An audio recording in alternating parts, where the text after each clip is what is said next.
Hey guys, welcome to Late Night on Base. I'm your host, Bill the Bull. In today's episode, we had Gray Seymour on, and this is actually one of the most powerful episodes I've done. Gray is an amazing man. He's accomplished a lot in the space to be one of the premier um, base advisors to many, many projects, investors, but he's also accomplished and overcome a lot in his life. And I think this is a really powerful story, and it shows that no matter what, life puts in your way, you can overcome it and make a better life for yourself. So I do hope you enjoy the episode and let us know what you think.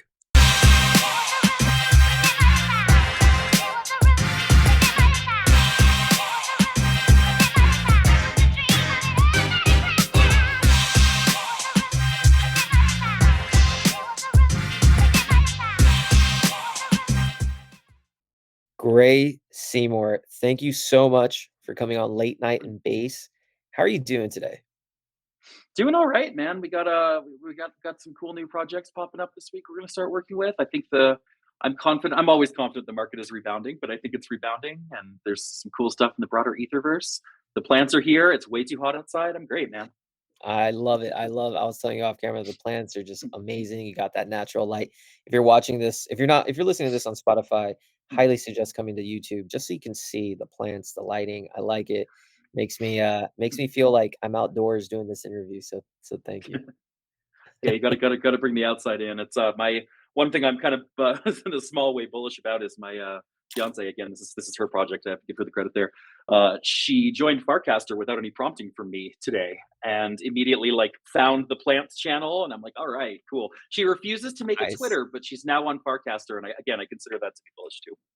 I saw that tweet that you posted, and I just thought that was so cool. And so for those, Gray, I haven't known you for a long time. We kind of just literally briefly touched, but then I started, you showed interest in being in the podcast, and I kind of like, did my little research, and I was just blown away by like your experience in Web3, everything you've been a part of, and just your acumen on various. You are in the weeds. Web3 probably better than anyone I've interviewed. So wanted to hop on, get you on, and so for those that may be hearing for you the first time, or might not be too familiar, if you don't mind, who is Gray Seymour?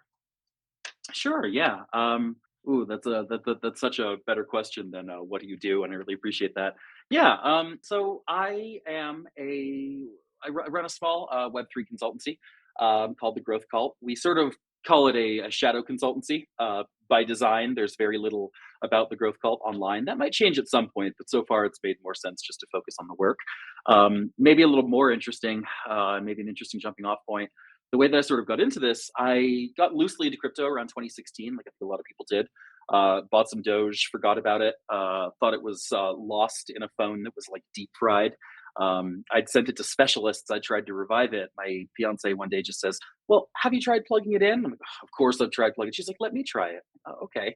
So this is right around the beginning of the pandemic. She plugs in, it boots right up, and I'm able to recover all the Doge. Now, this is not like a set for life amount of money, but it was enough for me to take a couple few years off, essentially during the pandemic, which was great. And what I ended up doing with that time was picking a 20-year hard drug habit. Was Mm. pretty deep into that, into the about as bad as it gets, especially as sort of fentanyl started coming around. Lost a lot of friends, not a great time. And then I found that pulling out of that was a little bit difficult. But what was even more difficult, if you know anybody who's struggled with addiction, when you're in the depths of it, it consumes a lot of time. It takes up a lot of time in your day, sort of pursuing and then using and then recovering. And then repeating the cycle the next day. So coming out of the rehab, actually, I really needed something to throw myself into. And I'm like, well, I mean, shit, like crypto has propelled me through these couple few years, in some ways for better or for worse. Like, let's go see what's out there. And then I don't remember whether I came to base or base came to me, but I ended up kind of falling into the ecosystem around midway of last year. And for a little bit of sort of meta context, I've been consulting in some way, shape, or form for about 15 years. So I was sort of what you would call the epitomal like high functioning addict, which is never actually truly high functioning. But worked for Hewlett Packard, was like third or fourth employee of a company called TopTal. So had some exposure to the tech world in that front. And we just started seeing opportunities. When I say we, myself and a couple other people that joined me, whom I also hired off of Farcaster, seeing opportunities to serve projects that we felt were orientated in the right direction philosophically and care about bringing value to people. That started, I think, last December with TYBG. They thank you, Base God, a fantastic project. Love them to pieces. And then since January 1st, we've helped on 67 launches, Or primarily on Base, but also spanning ZK Sync, Arbitrum, OP, Solana, Mainnet, Linea, Scroll. But again, almost all of which is on Base. So, and now, yeah, now we're like what, six, seven full timers, and then probably about another 7 or 8 contractors. Everything from on-chain art to building complex DeFi utility to, and then the last point that I'll mention is if anybody's hearing this and if you ever want to chat, I always joke but not joke. 80% of the work that we do is free, and the other 20% barely sustains us. So we're always happy to chat with people building cool stuff and just trying to be helpful. amazing. Well, first of all, I just want to say congratulations on getting the help and getting the out of the addiction. I know that could be extremely difficult, probably a very difficult process in your life, but you've came out the other side and obviously are dominating the industry. So congratulations to you. I appreciate that. Yeah, it's interesting to interact with the world with fewer filters. I think that's been the interesting learning, and that's I think you mentioned before we hopped on that you try and create like a real space for authenticity in this in your podcasts, and that's one of the things that interestingly enough we're preaching to clients constantly. It's like if you want to make stuff that's really not you, like you can do it, you can probably be pretty profitable, but if you're thinking for like the long term, either you're not going to be able to do it or it's just going to kill you inside. And it's especially going to kill you inside if the market, like macro forces, turn in a direction you don't like, versus the people who maybe have token projects or DeFi projects or protocols that are struggling a little bit, but are like really enjoying what they're doing every day. I Mm. mean, it sounds cliche to some level to sort of like, do what you love, never work. You'll definitely be working a day in your life in the space either way. But yeah, doing stuff that really aligns with what you believe is there are intrinsic and monetary benefits to that, I think. Especially, and I think especially on base is as an ecosystem, I think authenticity and having that true passion is not just something nice to have. I think it's a requirement. The clientele, the industry, the investors, retail, the builders, they all can sense when a project's authentic. And on base, like again, on Solana, I love that chain. It's fun, but you can get away with just like degen tactics and no one really cares. But I think base is a little bit more mature of an ecosystem. So I feel the during the good times when the TVL is super high and the prices are great, cool. But when the prices are low and the TVL is low and people are going on different chains, you need to have, a team that's willing to work, willing to enjoy it, and that's gonna shine. And so I do totally agree with you with that. And one of the things about you, Gray, is obviously, you've been like in the shadows as a consultant. I didn't even know kind of what you've done, and I've seen the portfolio. You mentioned AYB. I've had them on the podcast. Great, great guys. I just got on a phone call off with Captain on a different matter. Great man. I'm speaking to him after this. Oh, tell him I Small say world. hello. I literally just So saw him about. after this or tomorrow, I forget. He's a good guy. But He's he solid actually dude. was. I'm excited to see what we can do to help. Yeah, he was one of the first guys on our podcast. And if you haven't seen our Well, and episode, you should. one of the first in base too. I mean, it's like Yeah, the talk about sticking to it, man. That's impressive. That's a meme with provenance that's also like stuck around. I think in that's block that's really zero. impressive. In block I know, I know. So, shout out to Captain. If you haven't watched the episode, please watch it. It's on YouTube, Spotify, all that. But, yeah, so anyways, so seeing you in the shadows and I've seen these connections you made, and I've noticed one thing I noticed is you have a following, quite a big following, not only on X, but also on Farcaster. And that's a very like, can you explain, how did you get into that realm? Warpcast, Farcaster, like what made you get into that? And what has your experience been on that site? Because I know a lot of people have had trouble kind of integrating themselves in it. So what has your experience been on Warpcast, Farcaster? Yeah, I mean, I have to say, I think it's been overwhelmingly positive with a few learnings as well that are maybe not necessarily the brightest spots, which I can also dissect a little bit as well. I think one of the things that I like to point out is that this time last year, plus a little, I mean, I've basically all my life been like a certified LinkedIn lunatic, unfortunately. And I'm at the point now where LinkedIn has offloaded itself off my phone. I don't think I've logged in almost a year, which is like you couldn't, you couldn't have caught me saying that like 4 or 5 years ago. And it's been almost completely replaced with Farcaster, and to a lesser extent, Crypto Twitter. What I find interesting about Farcaster is, so I guess a couple. First off, I'll say that I think that it's interesting how first off, how accessible Dan and B and others sort of working, even other like third parties that are working to build within the Farcaster ecosystem, the Nanar guys, the Airstack people, etc., are if you kind of want to spin up and ideate something, as opposed to sort of other kind of social media echo chambers where you might get like, hey, that's a great idea, you should do it. Hey, that's cool, thumbs up. Instead, this is like, hey, here's how we could do that. I'd love to work with you on this. Here's like, let's collaborate. And I think that seeing the innovation that bubbles up out of that is really exciting for me. In terms of how I've sort of cultivated a following on there, I think it's been a few things. First off, myself and anybody else who was in the Farcaster ecosystem before the sort of big influx late last year benefited from the big influx. I almost wonder if we'll see a point somewhere in the not so distant future where the team sort of does a scrub of a lot of bot accounts and everybody's follower counts take a little bit of a hit. I do think mine are pretty organic, but I wouldn't be surprised if there's some reduction that occurs there. But outside of that, I mean, I've tried to be really helpful to people. Candidly, I mean, there have been a few times that people have gotten wallet drained, and myself and others have sort of like rallied together to kind of help make them whole after making sure their story is legitimate. I tend to try and post things that are helpful about new launches, but with a hell of a lot of disclaimers. That's again one of those sort of learnings. Yeah, I mean, I think overall it's been positive and cohesive. Now, I will say I'm starting to hear more people say, "Oh man, checking Warpcast feels like a chore," and I think that's I've always felt it to be very antithetical to that, but I can see kind of where they're coming from. I think part of this is just endemic to a platform that's growing at the rate that it feels like Farcaster is growing at. I guess I can't speak to that from like a metrics perspective, but I would say it's definitely sort of my main home in terms of Web3 social. And I've tried, I've had cool experiences with like Lens and Favor and some of the other ones, but I always end up coming back to Farcaster, whether it's because of frames or launches or channels or a lot of it's utility, but it's more about the community that utility drives. Yeah, and I think what you built is awesome, and I think you've kind of said, you benefited from the influx of the new people coming in. I see a similar in the base ecosystem when projects building now, when the TVL is low. I think when the influx of the normies do come in, I think they're going to benefit massively from No, you from that. nailed it. You nailed it. I mean, this is like when we started speaking to people in like December, January, again, like TYVG and others. TYVG specifically comes to mind because they said this verbatim. The thinking was like, look, we know that Coinbase is going to drive a lot of like traffic to this, and we know there's going to be a lot of organic traffic to it. I don't really care too much about getting like escape velocity right now. What I care about is building a really good project in anticipation of this mass influx of users, so that then we can stand out.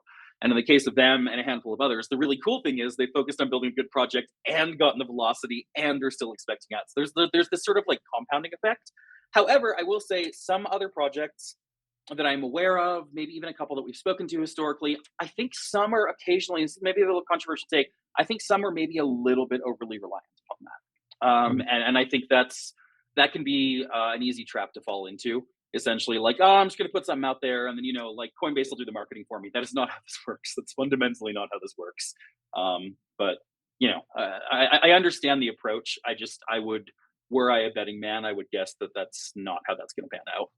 No, I agree, and I think a lot of projects have already kind of seen firsthand, like, there was a lot of buildup to the on-chain summer, the wallet coming out, Coinbase Wallet, and it's amazing, and I know as time progresses, that's gonna become more and more instrumental, but I know a lot of projects were just like, "Oh, the wallet's gonna come," and they're probably thinking, "Oh, my bags are gonna explode in my project," but it doesn't work that way. It's just kind of like a buy the rumor, sell the news type of thing. It came, but now the projects still need to do the work, so they can't just rely strictly on Coinbase or to do their marketing. They have to get themselves to where they wanna be. So, but yeah, I mean, let's talk real quickly about what your thoughts are on base. Like, I'm massively bullish. Obviously, I created a podcast strictly on this ecosystem because I wanna get to know all the founders, the builders that are making the system great because I see a year down the line, 2 years down the line where this is gonna be. So what are your thoughts overall on base? What do you like about it? What don't you like about it? Any insight? Yeah, yeah. That's a great question. Obviously, I am also bullish on base. The majority of our work has been in that ecosystem, and I mean, one of the cool things about not being sort of beholden to working for Coinbase directly is that we get to function in a chain agnostic fashion. So, this is to say that if somebody wants to build elsewhere, then, within reason, if it makes sense. Admittedly, perhaps our resources are a little less on that side because we do enjoy some support from the foundation, from that team in general. Mostly just around surfacing good projects, and if they like them, they run with them. We'll see. But I think the community is a big one. I've seen, like, I think the normie exploit is a really good example. When that happens, seeing how the rest of the community rushed in, and of course, understandably, people lost money and people were upset. But not only did they make people whole, but like everybody just kind of rallied behind them, and it wasn't like, "Oh, fuck you, you're idiots, you're terrible people." It was more of like, "Okay, like we're gonna get through this. Let's make this work." I have not seen that elsewhere. I have seen far worse outcomes elsewhere. And as base gets bigger, and I'm sure there have been other crashes that have not gone as well. I might be cherry picking a little bit, but I like to kind of hold that up as an example. Would also say that from what I can see, from my side, there's a lot of really cool stuff in the relatively near term pipeline. Unofficially, I see the base team investing heavily in terms of prioritization of DeFi. I think DeFi on base has been historically a little bit lacking. This is actually something that Jesse and I have had some borderline tense conversations about, because it is my thesis that it doesn't need to be sort of the culture and the media or DeFi. And in fact, there's ample opportunity for those to intertwine and be sort of reinforcing factors for each other. Not to say that Jesse was like diametrically opposed to that opinion, but I see them investing more in the direction of DeFi, which is cool. I think that maybe a couple of the things that are maybe challenges, but I think they're more challenges of perception, perhaps. One is that, so for example, we will speak to a project that's maybe building like a fairly simple DeFi protocol, and they'll say like, "Hey, we're not sure. We know we want to launch on EVML2. We don't know which EVML2 we want to launch on yet. Obviously, we're seriously considering base, but number three or number four EVML2 is offering us $3 million cash and a full time dev team. What can base do?"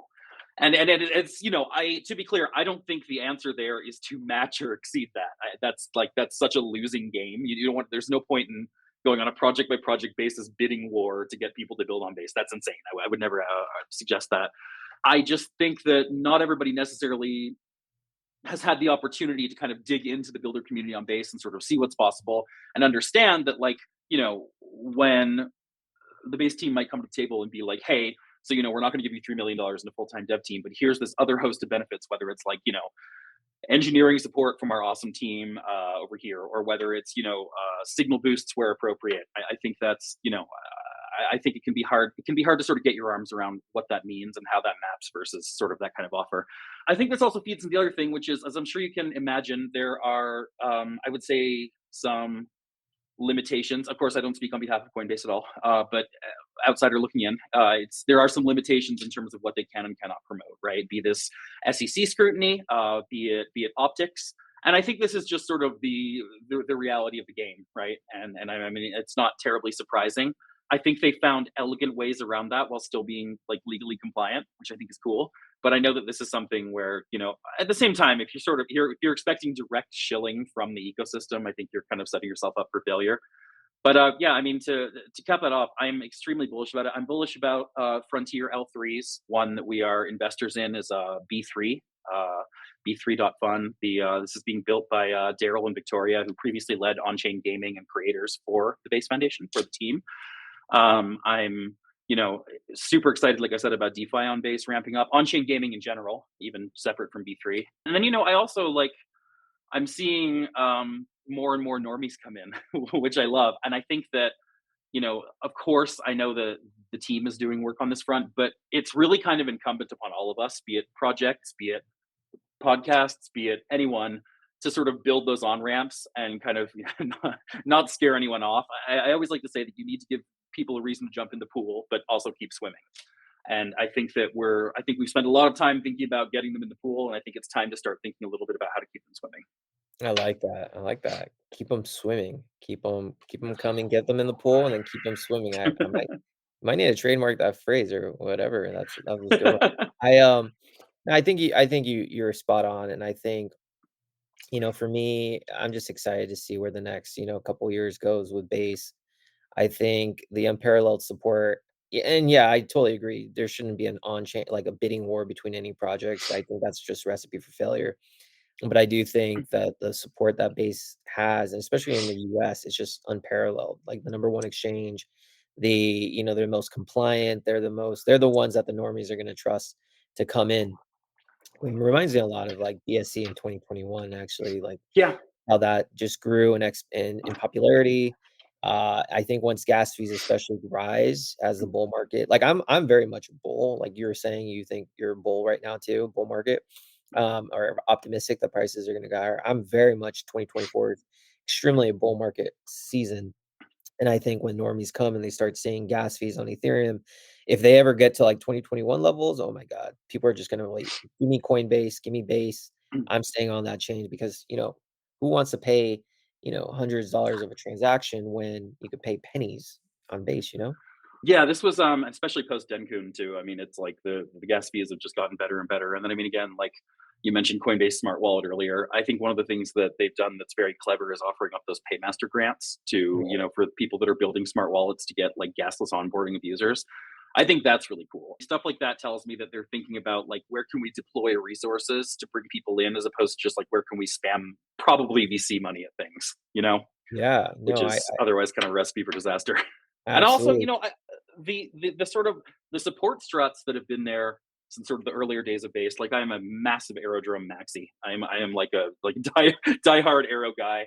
To a lesser extent, Velodrome, same team, but for OP. But the team over there is fantastic, and everybody that we've sent their way has been excellent. And I just I don't see an aerodrome on Solana, for example. Like I see, like I like Radium's great, Jupiter's great. Like they're great platforms, but I just don't see the same level of sort of thoughtfulness. And I know, like I tweeted about Aerodrome recently, showing some love, and I caught some heat from some people. And like, I would say that I know they have some work to do, and informally, I know that they know they have some work to do, but I know they're doing the work. And I think I think that points to a broader thing here. A lot of the sort of Gen 1 and Gen 2 base builders were like, I'll throw something out there and let's see how it goes. And then it really went. And now, it's an interesting thing when you talk to people who are behind some of the, like, let's say top 10, top 20 coins on base. And like, when they launched the project, they were working as like a medical coding assistant or something. Or they were like an intern dev at like a massive software company, and then they quit to run that full time. And like that's abstracting away like the technology and the crypto. That's a big decision, man. That's like, especially if you have, like, I don't know if you have kids. I have two kids. I do. If you have a family, man, that's a big decision. That might be a hard sell to a partner as well. I Huge, know mine would huge go for risk. it, Huge but risk. Huge yeah, risk. huge risk. And I think for most of them, it's paid off. And I think that points to maybe one more thing that I'll throw. Lest this become a pure base love fest. That's one more thing I'll point to, which is, um, people that we've worked with have been able to accomplish dreams of theirs. And I fucking love that. I'm talking people that are sort of like really struggling, but make incredible art, and now they're full time artists and they're reasonably comfortable. A friend of ours who we've done some stuff with in South America, who's always wanted to take flying lessons his whole life, is now taking flying lessons. People have been able to put their kids through school, which is, I think, I will say that most of the people that we've seen do that haven't just seen like crazy market gains. They've been building stuff and then seeing crazy market gains from that. But I mean, I've gotten a few messages, and this sounds a little braggadocious, but I've gotten a few messages from people like, "Hey, man, stuff that you sent me, I'm a millionaire now. I never thought that would be the case." And it's like that. That feels good. That feels very cool. I think any ethically and morally aligned base millionaires that we can mint is a net benefit. I also think that, and this is something I'd love to talk to you about as well. I would love to see more projects take on a sense of stewardship for the world around them. I understand there's only so many hours in the day. I, maybe better than anyone, at least in this space specifically, understand how much goes into running a successful project. But I maintain that there's still room to give back in a meaningful way. And I think what that looks like for everybody. And I also know a number of people who've done quite well, and then they do that, quietly on their own. And that's fine too. But I think it would be a net benefit for projects to start thinking about how they can kind of give back to their communities. And you know any sort of thoughts on that? Yeah, I mean, in terms of, like, giving back to the community, like, are you talking about from, like, a charity component, not just a community, but just Yeah, a I mean, overall I greater mean, good? whether it's a charity component, whether it's sort of catalyzing holders to go out and take direct action. Mm. Whether it's, I don't know. I think there are a few different ways to do that. Absolutely. I mean, there are different ways. I think if you can encourage community members, I think you get them participating, it's a net benefit, not for the project. Now, if you get them to participate for a greater good, it's not, then it's a net positive for not only the project, but for the ecosystem. So I think Mhm. you can kind of basically kill two birds with one stone there. And everyone wants, and I think it's a great idea. I think there should be more contributions from and initiatives from project founders to their community and the community to the overall ecosystem. Everyone gets rewarded, everyone gets, I don't know how that would look. I mean, maybe the participation, like I'm a big proponent of charity. I love charity. I love being able to help others. Like for me, getting into this space is I just wanna help, educate. I wanna help provide value. So I'm doing it based on, just a podcast, but if I could, like, help people physically, monetarily, I would love to do that as well. And with you, I can sense the same sort of, appreciation in, like, what you do is you're helping projects, you're helping people follow their dreams by providing the resources that they wouldn't get anywhere else, but you provide them through your expertise, through your advisory, and then by doing that, then it helps their projects reach the heights that they could. And so it doesn't surprise me that you get all these messages because without someone like you and an honest team, they're not going to get to those levels because it's, as you said, extremely hard to run a project. So kudos to you and And your we've team, had and we've had some failures along the way too. Like I of will course. I will own that. And I mean, it's like this is actually something that I find interesting about this space is I would say that by and large, the Web3 space can be extremely emotional. Mm, This is, and I think it's partly because people's money is involved, of course, but they get sort of emotionally attached to projects, which I don't necessarily think is like a bad thing. But I mean, I would say that, of course, like in my prior consulting career, I never am, keen on a project not going well. I'm never like, all right, cool. But it's sort of like, it's kind of around the end of the day. It's time to like, carry on to the next thing. Whereas here, it's like, damn, you're watching that count of like the mm, holders, and you're seeing people on social, and you're realizing like, oh shit, a misstep here could be like could just affect more people more directly. I think it makes me understand why some people choose to go anonymous, but personally, at least for me, I don't think that's the answer. Um, yeah.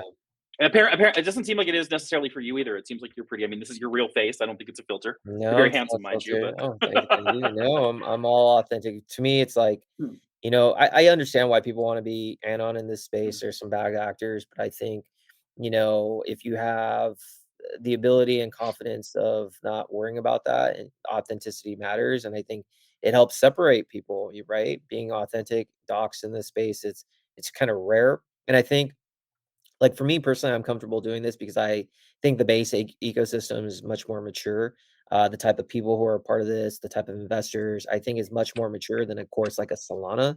And again, I don't harp on Solana to say anything bad about it. I think it's a fun chain. I think it's a lot of fun. I think there's a place for it, but like there is not the same level of professionalism that I find in this chain, in this ecosystem. So I would maybe be more hesitant if I was running a Solana podcast. I also, another thing that I'll point out is that I'm seeing, can't dox anyone here. I'm seeing an uptick in what we might consider to be like true like A-list celebrities that are running projects fully anon, which I actually respect the hell out of, because I mean, as opposed to sort of doing like the boogie coin, or the Jenner coin, or other things like that. These are people that are like completely setting aside all of the clout they've built up and just like building. And I mean, it's like once you see, I mean, again, it's like this is the thing. Part of why people are, somebody asked me the other day on Twitter, like, why is it that you like bass so much? Like, I know it's good, but and it's like there are all these things that I can tell you, and then there's a handful of things I Yeah. can't tell you. But it's like the more you peel back the layers and you see like who is behind this, and I don't even necessarily mean like deep pockets, but I do mean that too. I mean more just like really creative people who have accomplished things in the real world outside of Web3 now coming into this space because they see this as like a launching pad for that. And that's really exciting to me. Anytime that somebody's willing to sort of forego everything they've accumulated throughout their lives in terms of attention and just build is like, all right, that's interesting. Absolutely. Great. I Mm. could probably talk to you, honestly. This is for like another Mm. 45-hour. It's really been a good chat. I like to keep these between 20 and 30 minutes just because Sure, sure. the Mm. these episodes we've realized that that's when the most retention is. I have to get you Sure. back on another time Dude, I'm because down. Down to co-host with you, down to jam, whatever you like. oh, you wanna do some co-hosting? I would love to do that. If you're in for a space, let's do it. I'm always down. This is my medium, man. Communication is all I'm about. Is there, before we end things, is there, any last words you wanna say to the people who follow you? Mm. Yeah, I mean, I guess well, not I guess, I would say that just keep building, build things that you're proud of. Whether on base, which I think is a great place to build, or just more broadly. At the end of the day, if you build something that you are proud of, you will find opportunities to monetize it and to grow it. If you build something that you are not proud of, or that you sort of rushed, or that you've done for reasons that don't align the direction that your soul is oriented, then you're likely to have a harder time sustaining and maintaining it. And then also just don't be afraid to reach out, whether that's to me, Go Cater on X, or Gray Seymour on Farcaster, or just to the base channel and more broadly. I think you'll find that there's a large group of builders in this space that are in it for the right reasons, and are usually down to chat. Amazing. Gray Seymour, thank you for coming on Late Night on Base. And if you're watching this on Spotify, please come on to YouTube. We'll be dropping Gray's socials for X, Farcaster in the obviously, we'll also have our Late Night on Base on the description as well. Please, if you haven't done so already, please like and subscribe so we can produce more content like this. Thank you again, Gray, and we'll see you soon.